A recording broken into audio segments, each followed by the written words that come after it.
Azerbaycan benim Azerbaycan benim. Doğransan da dilin ana dilim ölen değil, Azerbaycan'ın ölen değil. Mübarek olsun, mübarek olsun, mübarek olsun, mübarek olsun, Mübarek olsun, mübarek olsun, Azerbaycan mübarek olsun. Eşk olsun dostlara.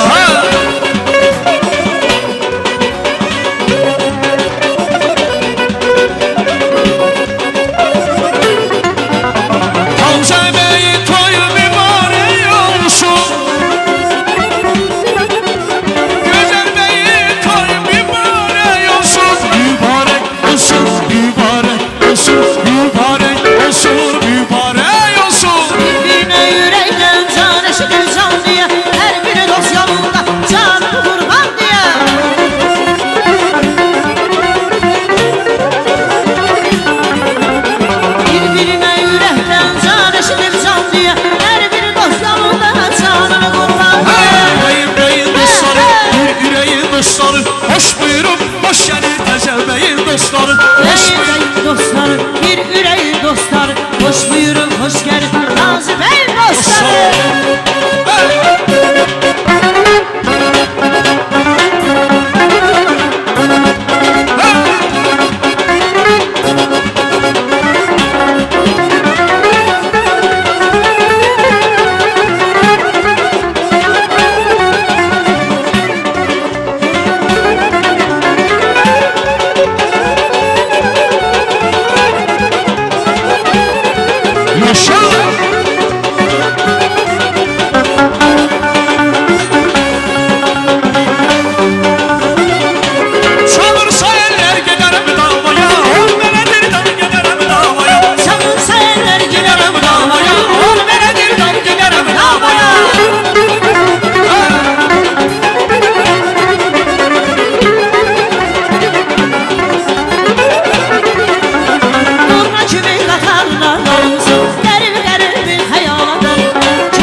Dostlarım bir ürün dostlarım, hoş buyurun, hoş geldin, Tezel Bey'in dostlarım.